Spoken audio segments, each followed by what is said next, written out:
My name is Brent Ehrler, and I'm a Major League Fishing World Championship competitor. The first time I ever went fishing was in a pond real close to my house in Redlands, California. It's called Ford Park. And my dad took my brother and I there, and we used night crawlers to whatever would bite. And I remember catching a bluegill, and that was the coolest thing ever because I could see the little night crawler down there in the water, and I see the bluegill swim over and eat it. And it was the coolest thing to see that happen and catch that fish. And from there, it kind of led to me riding my bike there, and I would sit there for hours. And I had a bucket, and I had a tackle box, and I had a chair. And I would cast out just night crawlers, whatever. I'd catch catfish, bluegill, whatever bit. And I had a bucket so I could put every fish in the bucket so I could look at them. And after I was done fishing, I'd pour the bucket back into the water, but I had to have that bucket so I could sit there and look at the fish because it was so cool to me to see that. Later on, I don't know, I was before I could read. We were driving to Lake Havasu. I used to go there with my family on vacation over the summers. And my mom read to me how to rig a plastic worm from a magazine. And I'd never seen anything like this before. My fishing at that point was just using a bobber or whatever, night crawler, just to catch whatever bit. And I didn't know what it was, I didn't care, just as long as I could feel that bite and reel that fish in. I'm in our motorhome and I'm rigging this plastic worm while she's reading to me. We get to the lake, we get camp set up, and the first thing I do is I go running down to the lake. I've got this plastic worm tied on, and I walk down this dock, and the very first boat slip in the dock, I just walk right to it and I just drop it in the water because I want to see what this thing looks like in the water. And I've only looked at it, on land. I'm looking at it with my hands, and I drop this thing straight down, and it gets about halfway to the bottom, and a bass swims out from under the dock and eats the plastic worm on my very first drop. It wasn't even a cast. I dropped it just like earlier on with the bluegill, seeing this bluegill eat this live night crawler. I dropped this fake plastic worm in the water, and a bass swims over and eats it. And it was the coolest experience to me to see this fake plastic worm, fall in the water, and a bass swim over and eat it and catch that bass. I was hooked from then on bass fishing. I loved everything bass fishing. Everything was done trial and error. I got a bait casting reel, and I exploded that thing multiple times in my yard trying to cast that thing. My parents didn't fish. They didn't know. I didn't have someone to teach me how to do this stuff. So everything I learned was through trial and error.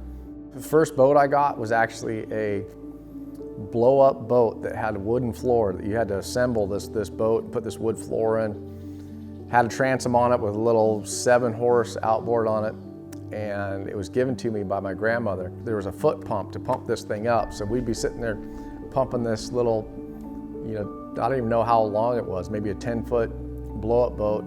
And here comes all these bass boats launching. And I'd watch 20 bass boats launch before I could ever get this thing blown up and into the water. And it was so cool looking at these rangers coming in and launching. And my mom goes, someday you'll probably have a bass boat. And I go, oh man, I don't think so, Mom. I just don't, that's just too much. Seeing these big, fancy, glittery bass boats going into the water. Here I am stepping on this foot pump trying to blow this blow-up boat. And it's amazing looking back on that after the fact of, having my Ranger out in the parking lot right now that goes 70 miles an hour to being in that dinghy. Just going out trying to catch a fish with no direction on how to do it. Just going out and fishing and doing what I love. I joined this bass club, like I said, about 21 years. I was in college, fished my first tournament. I remember how exciting it was because I had never really, I'd only been in a nice bass boat a few times, and in this club I went as a non-boater. I got to go out with a guy, and I caught big fish of the tournament. I had a 5-pounder. I think we finished second. I thought this tournament stuff was easy. I was excited. I got this. And I go to the next tournament and finish dead last in the next tournament. So, right there from the very beginning, I got the highs and the lows of bass fishing. I joined a circuit called One Bass, Western Outdoor News, and I fished as a AAA, which is the amateur side. I fished that for 2 years, and on my second year, I ended up winning the championship for the One Bass Classic. And the year after that, I started as a boater and fished on the pro side. And I think I fished for 2 or 3 years as a pro. I never won a tournament. I think I got Rookie of the Year. At that point, I started fishing the BASS Western Invitationals. I was able to fish those for, I think, 2 years. They ended up leaving and not coming out west anymore. And that was when FLW came out with the EverStart circuit. Won Rookie of the Year the first year, or Angler of the Year the first year.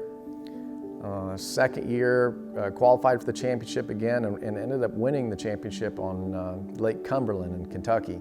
At that point, I decided that I wanted to fish the tour. So in 2005, I started fishing the FLW Tour and had an interesting year. I think the first tournament I finished in the hundreds, the second tournament I finished in the 50s.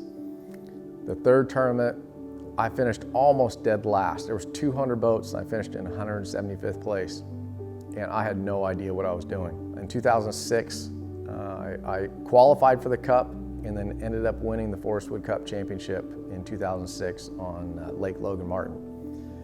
And that was the first time that I felt like this was going to be bigger than just a hobby.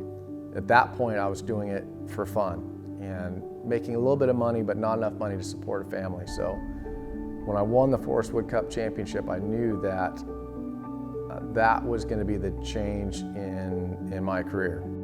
Fished FLW for, I want to say, 10 seasons.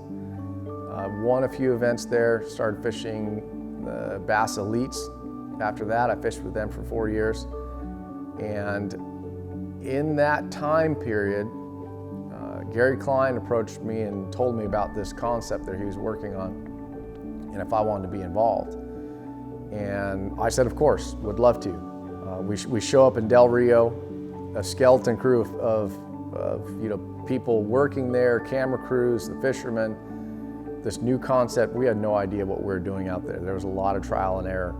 I ended up winning the first event there at Lake Amistad in Del Rio, and was really cool because you get to compete against these guys. A lot of these guys were my idols. I mean, I still watched them on TV and thought that, someday I hope to be like these guys. Even though I was already competing at the tour level, it was just a different side, a different group of guys that I'd watched forever. So it was cool to go and compete against them and look years, later at where we are now at a world championship.